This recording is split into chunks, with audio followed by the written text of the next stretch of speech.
case, considering some states have been counted, some have not. Yeah, I'm following it closely. Do you know any of them personally? Yeah, a few of them, but I wouldn't say. Okay, all right, okay. Yes, and Tinubu used to be a governor in Lagos for 10 years, and Peter Obi just he's a governor. Peter dragging there. I think 10,000 votes matters now. He's the godfather of Lagos. So, now Tinubu is more than that. He's an accountant that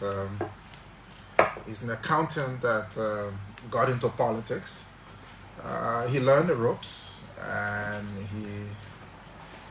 he's been a kingmaker. So the Buhari administration, yeah, he made the Buhari administration.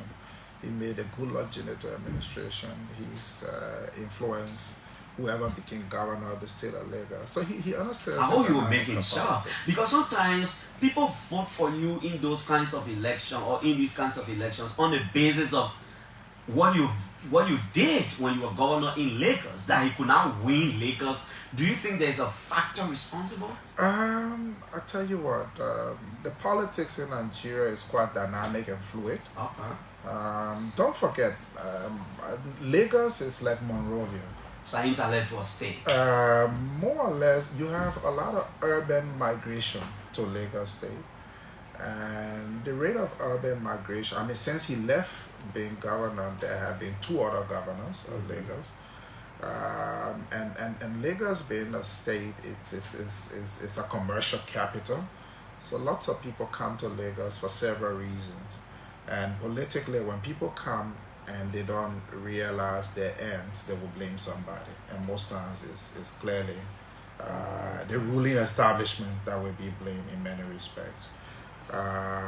So I think there are a lot of factors playing out within the within the Nigerian elections, which is slightly different from our case. I hope you're going to get the results shortly, and then there are people reading our fireplace. Former President Obasanjo said, yeah, that's according to him, there are fireplace, and other state actors are speaking out. These are early days. They're saying that the electronic voting was not leveraged the way it should have been done. So we're watching. I mean, as a foreigner, I can want to watch. Yeah, you can want to watch. Gotta be careful with your lips, because you have a lot of business interest there. But how's the NPC back home? We're good. We're doing good. We're doing very good as a political party. We go to election in October. I mean, it seems as though you could be doing good institutionally, but politically, why are you sleeping? I mean, you're not rising up. Well, you haven't been following us. We have had programs in Basel. Our most recent program was on Peace Island. I think some of the crew here were there, and they did. You could probably ask them if that's permitted. We were able to gather lots of people, and I think there we were able to commit some 4 million Liberian dollars. We've paid out about 600,000 already. The balance is going to be paid out by tomorrow to the other group. 4 million for what? These are vulnerable groups that have susu clubs. Yeah, so our goal is we giving our loan to some of those small clubs to assist them. As you know, borrowing money in Liberia is crazy. So some of them have to pay 30%, 40% interest rate over a 3 months period. So this is actually an interest-free loan. Interest-free? Yeah, interest-free. So we're not giving interest. But it doesn't mean that the institutions themselves, the clubs themselves, may not give out the loan. You know how these clubs work? It's actually a club of maybe 100 people or a club of 50 people, and you keep putting money in, and at the end you eat, but then they use the money to loan out to other people, and they generate interest on it.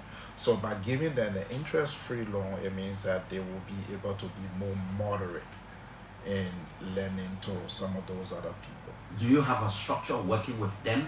Yeah, the party structure is working with them. We listed a number of people. Some of them have benefited. Some of the problem is that some of them don't even have bank accounts. So it's difficult. So it's not from Simeon Freeman as a businessman, but from the movement for progressive change. Movement for progressive change.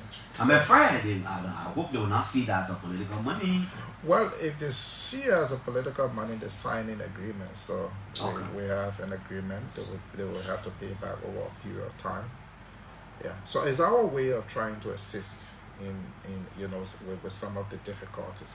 It's easier to sit down and criticize, but then from a political party perspective, what are you doing to help the situation? And I think that's the posture we've taken instead of just condemning. We've taken a posture to really help the situation because these people, they're vulnerable, and it's actually, times are really hard in Liberia.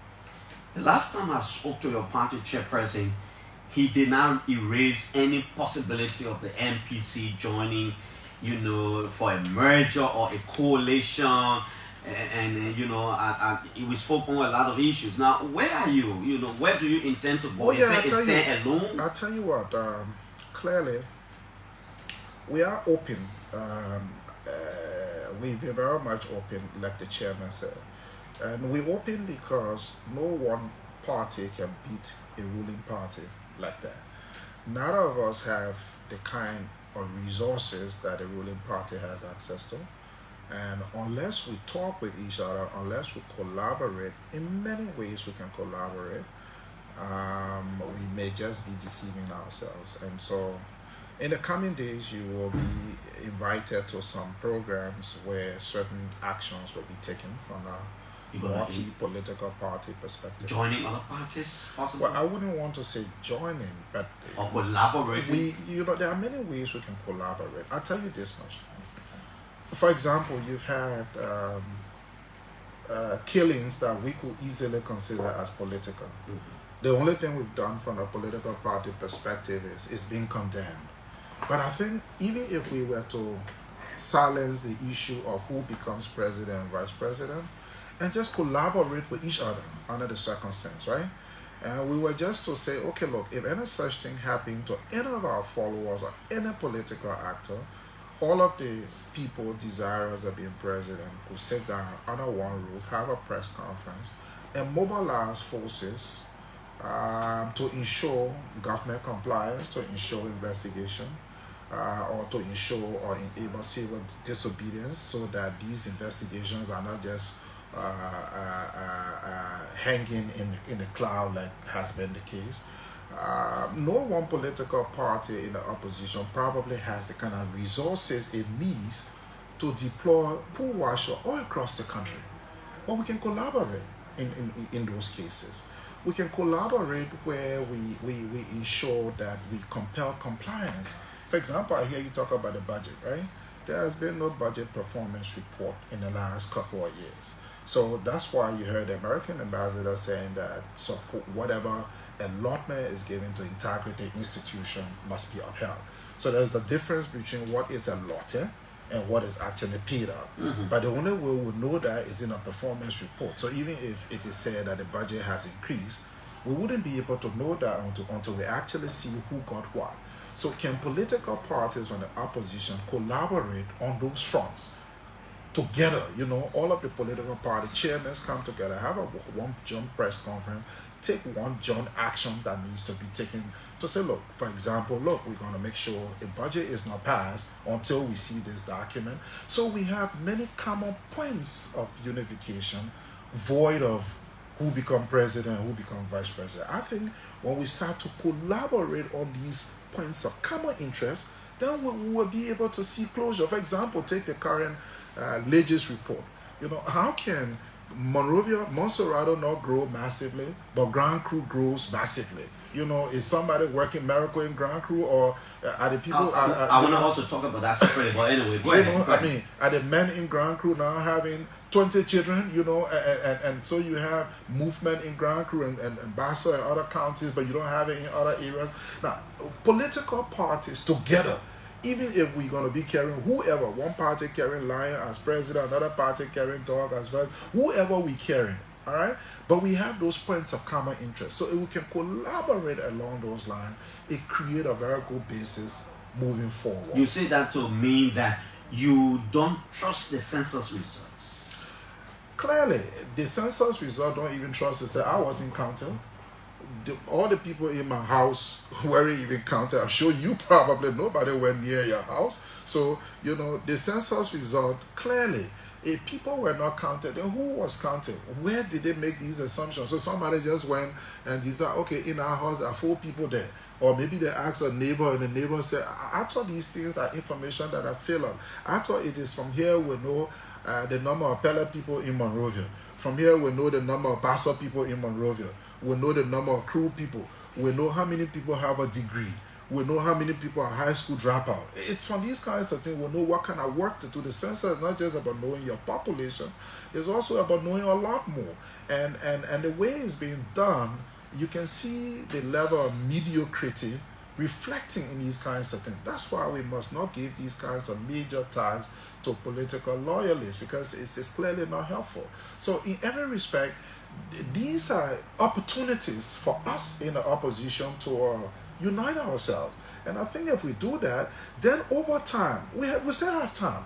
In the next 3, 4, 5 months, we will collaborate together on these common issues so much that we can decide, you know what?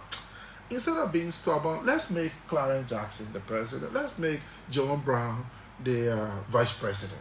But one of the reasons why most of our negotiations collapse is because the first thing you want to tackle is who's president, who's vice president.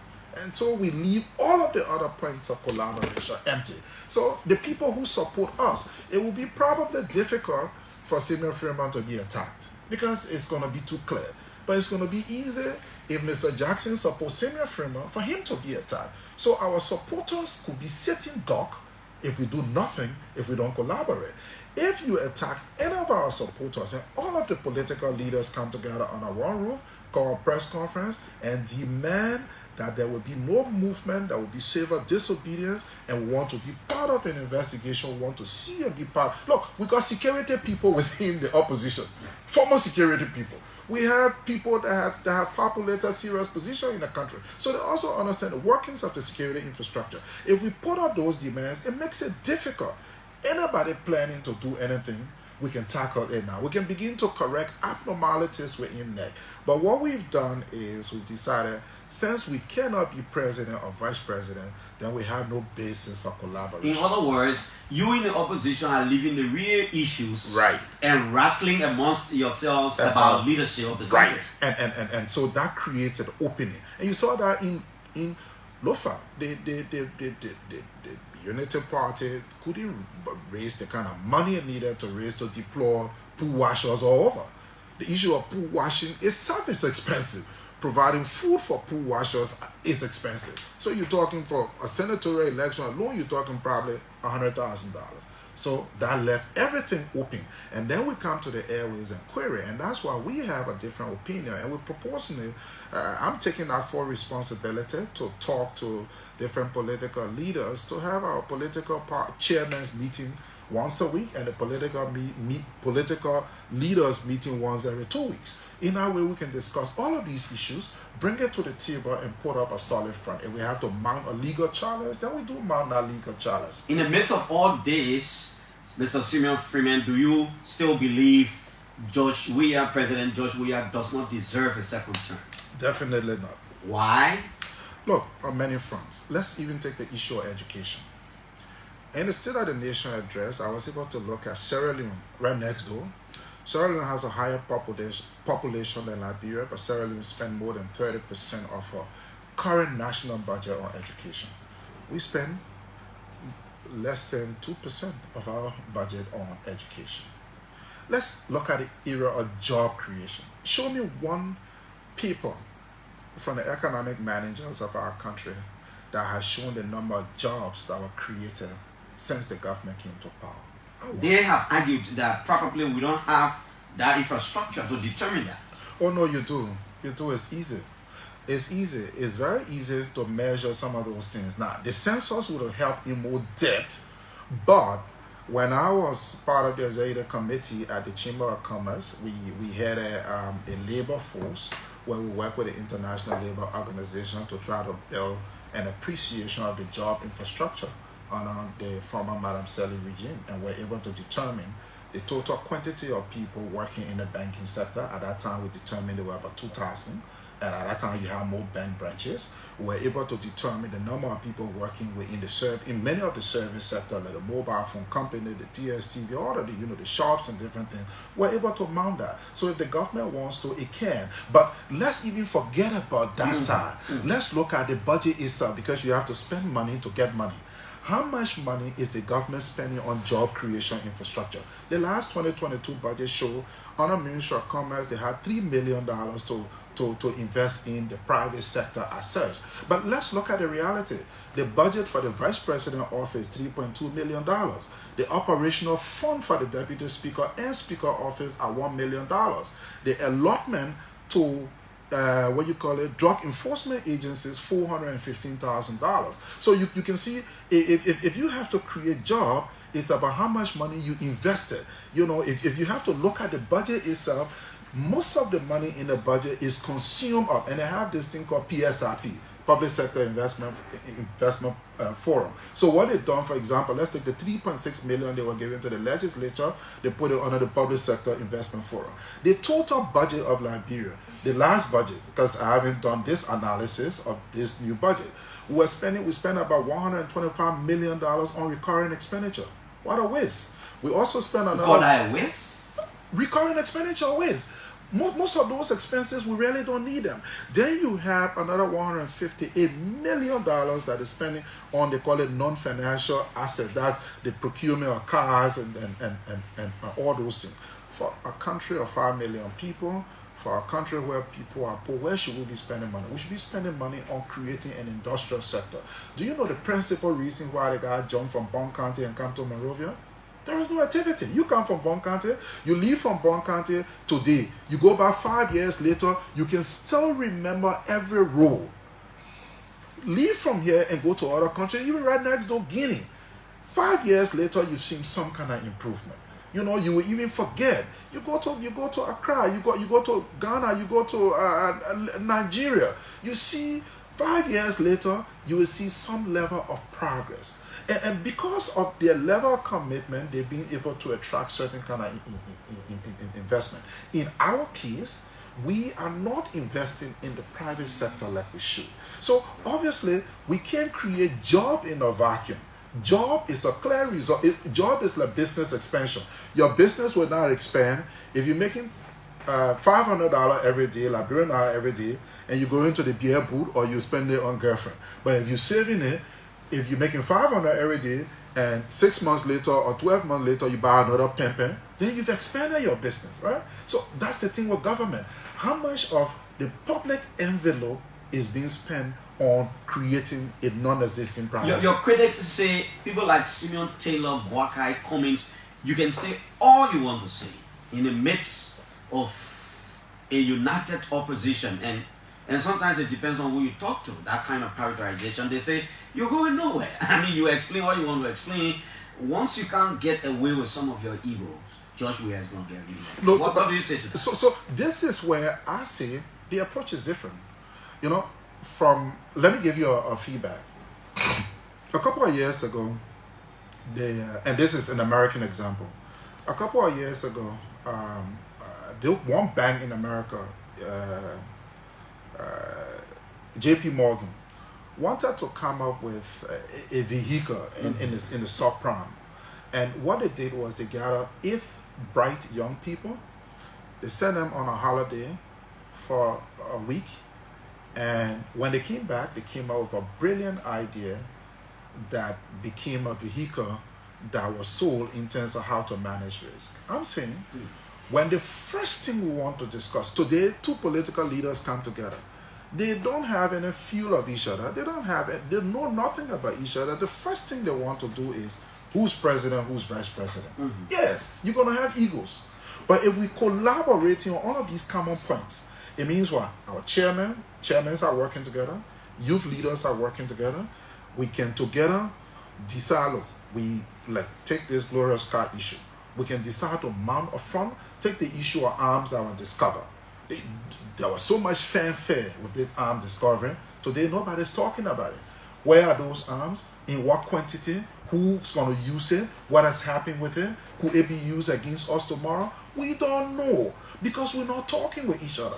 When we have all of those points of commonalities, trust me, the egotistical part of everybody will begin to melt away and will form something called a workable coalition that clearly defeats this government. So yes, that window is not lost. I think the occurrences are creating the opportunity. So I think now we have a basis to collaborate. A basis to collaborate. Let me quote this online paper, the Independent Probe newspaper online, with this story caption, "Weah is a threat to peaceful election," says Simeon Freeman. Did you describe President Weah as a threat to peaceful election? How? So my biggest thing is, he said in his State of the Nation address, that he will ensure and guarantee that we have peaceful election. And I'm saying, verbatim quoting myself, let it not be said that he is the greatest threat to peaceful elections in Liberia. And what do I mean by that? I'm sure you saw the CDC march. In the presence of the president, all of the SSS guys were wearing CDC t-shirts. The EPS. EPS, sorry. You know, we used to call it Yeah, SSS before. They were all wearing CDC t-shirts. What do you say as a journalist? So these are people commissioned by the state.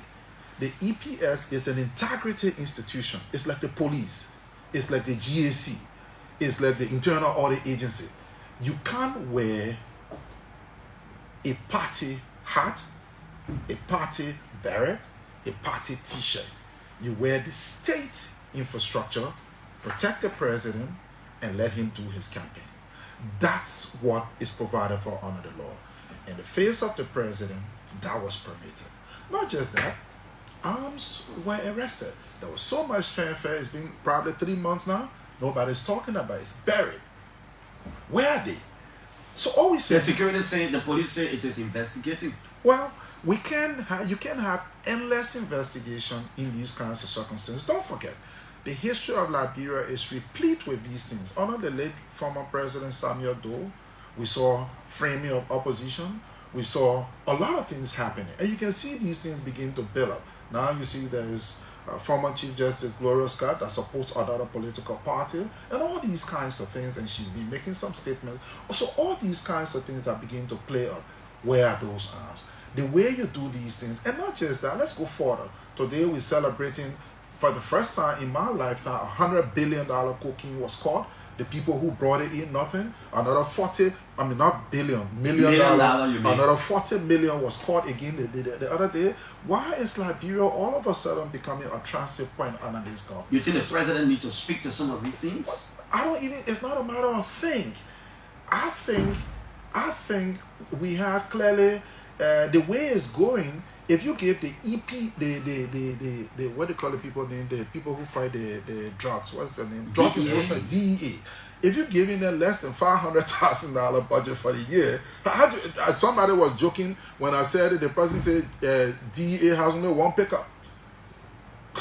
You know, so if DEA has one pickup, you expect them to stop the importation of drugs at the port. You expect them to stop importation of drugs from our borders. Are we not aiding and abetting these kinds of things in our country? How would you have done it? As president, when the people of Liberia make me president, trust me, there will be a lot of consolidations. The truth is, you ask yourself today, there are multiple radio stations in Liberia. Do we really need a ELBC as a state broadcaster? Under Simeon Freeman, we sell it. Do we need a Ministry of Information? Under Simeon Freeman, we let it go.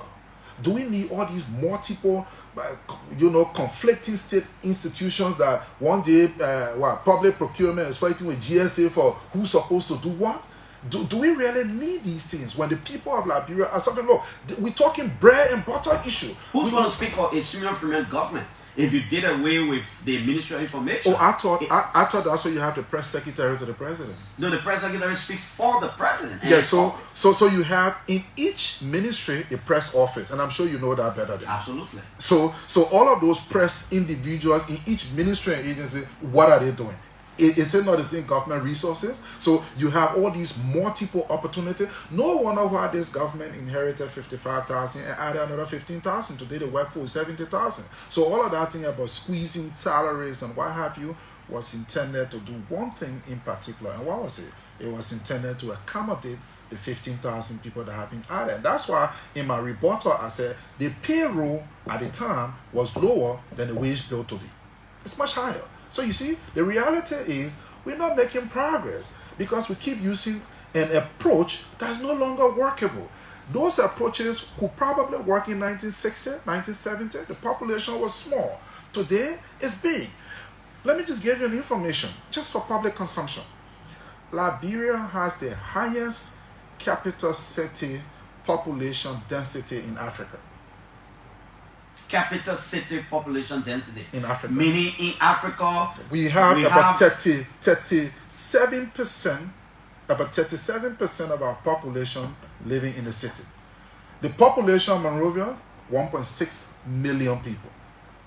The population of Liberia, according to the new census, we even took that at face value, 5.2 million. All other countries have about 10 to 15% of the population in the capital city. Everybody's coming to the city. That's urban migration. How do you deal with that? How do you isolate that? We've never really had a frank conversation because we're not really invested. The only thing we invest in rural, you know what it is? Look in the budget. We invest in community colleges, and what are they teaching people? The same political science you're learning here, you learn political science at associate level in Bon County. When you finish there, then you come to Monrovia to learn political science at a bachelor degree level. When you finish, then you don't get a job. You learn sociology at the associate level. So we don't have any clear-cut infrastructure.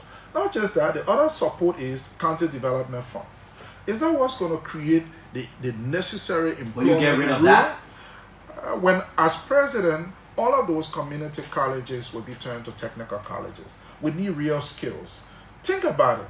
China built about 10,000 roads or 10,000 miles of paved road per year. And guess what? You know who built it? Chinese. You know who's building our roads? Foreigners.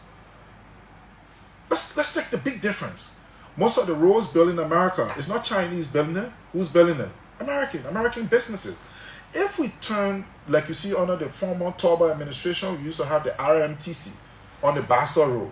There we used to teach people how to build roads. So if we invest in technical skills and we teach our people how to build road, then the millions of dollars spent by the government of Liberia to build road will translate well to who? Back into the population, back to Liberians. That's going to lead to them investing in new sectors. But when you take all this money, 150 million, 125 million, and spend it on one company that comes from somewhere, where did that money enter?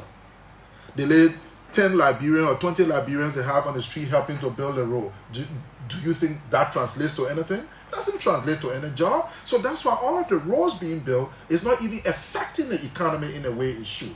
When the American embassy was ready to get built, who came to build it? An American company came to build it. They got through, they went back. American taxpayer money consumed by American taxpayer. Chinese taxpayer money consumed by Chinese taxpayers. What is the degree of Liberian participation even in our own economy? Everything. We got rid of BVAC, we brought another company, somebody says a Ghanaian woman or whatever, running it. Why couldn't we have a Liberian run that? How do we create wealth for our own people? So all of this thing about Liberians wouldn't be a spectator in their own economy. How much are we creating for our people? So economically, we create no real opportunity for our own people. So we have all these gaps that create so much issues.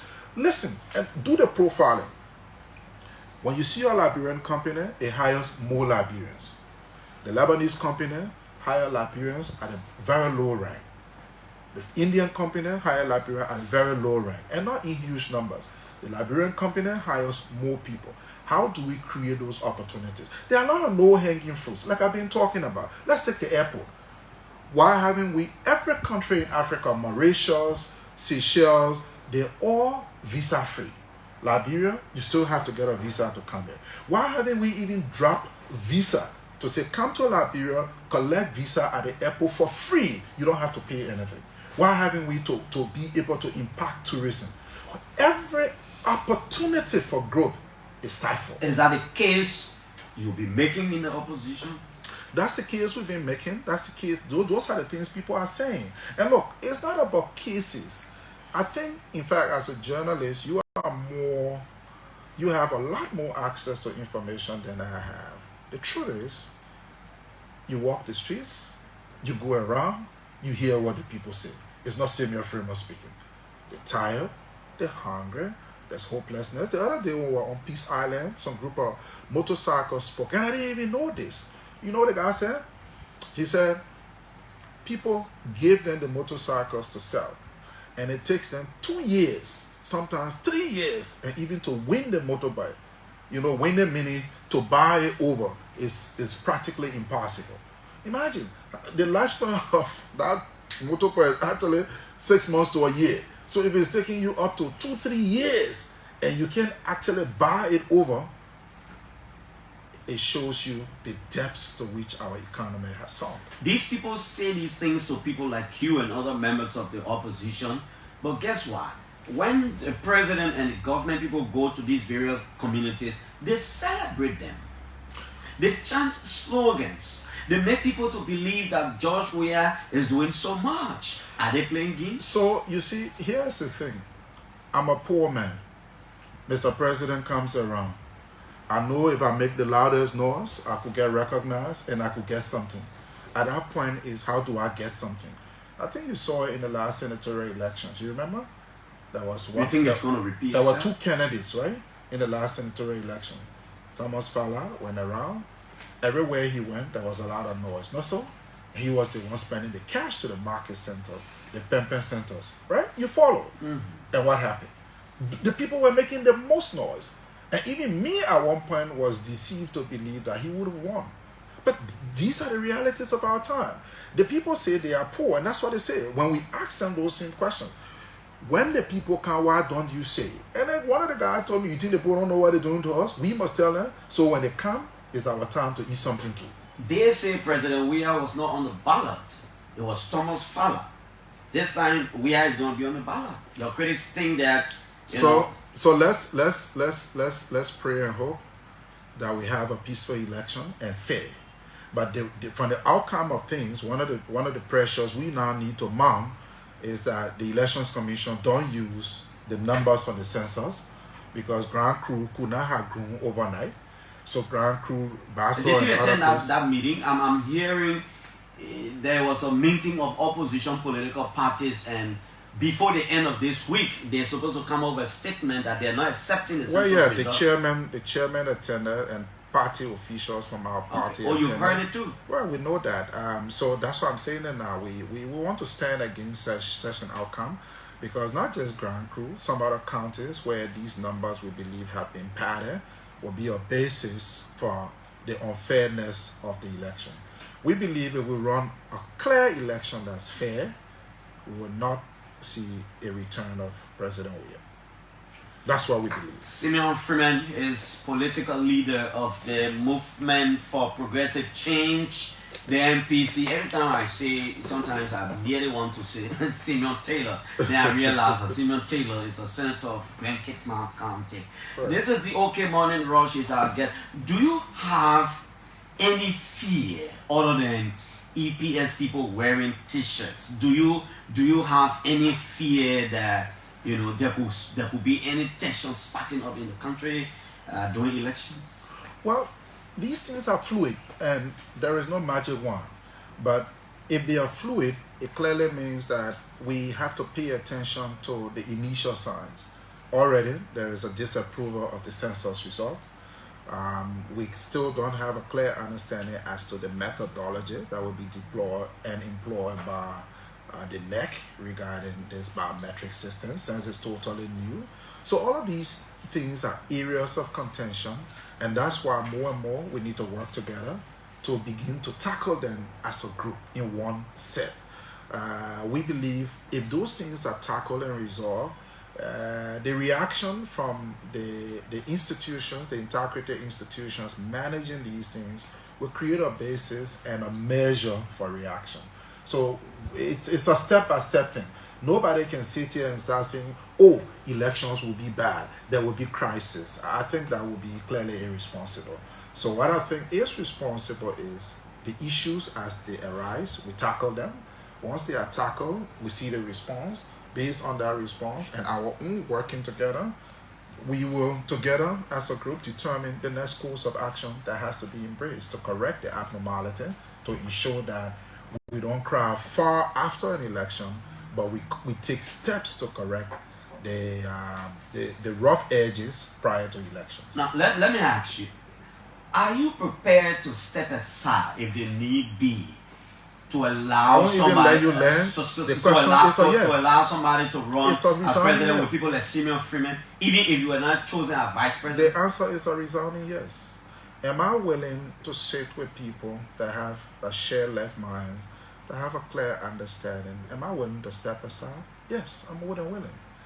Don't forget, I'm not one of those that hope to be a minister of government in order to survive. I'm already successful by the grace of God. So in every respect, I just want to see a better Liberia, and I want to see better players. I want to see people with better capacities lead our country forward. It cannot be, I mean, it might not be Simeon Freeman at all costs as president. I'm not that desperate. I love my country more than I love my desire to be president. Have you started having those kinds of conversations? I just told you we're making calls already. I just told you that we're making those calls. We want to firstly start from setting up an inter-political party vehicle, right? Where we can collaborate on our common points. And I think if we can collaborate on our common points, then we will be able to tackle the elephant in the room. At least then, I would look long time and say, you know what? I wasn't close to Mr. Jackson, but I think I like the way Mr. Jackson thinks, the way he discusses critical issues. Maybe I will look and say, there's a man called Mr. Paul. I think I like the way Mr. Paul looks at issues. You see, when we begin to appreciate certain key qualities of each other that we don't know from the distance, to make the decision moving forward will be much easier. And they use similar things in Nigeria. When they were going against Goodluck Jonathan and they had to put up Buhari and Osinbajo, they collaborated on common points, and then they were able to use some of the wheeler and dealers, Latino who were in the group, to bring that network together that was able to defeat a sitting president. So yes, I think similar structure can work, but I think firstly, we must work together on points of common interest rather than looking strictly for who's the head and who's not the head. Now, before we go to the lines to begin taking callers, every time I have the opportunity to ask, to see you, to talk to you, I don't leave this thing out because it borders on public interest. Right. All of us want to see Liberia a very good place, cities all over the place. Right. Where's the project? How far have you gone with the city construction project? Oh no, we're going far, Mr. Jackson. In fact, let me let you do some viewings quickly. I got some pictures here that you will love. We're going far, we're going very far. But what people don't know, when you're building a city, it's not a house. Okay. It's not a house, it's a city. And that's why it's a city. So when you're building a city, let me just open this thing up so you can see it. Freeman City, come in. Okay. Good. So let me show you this so you can see.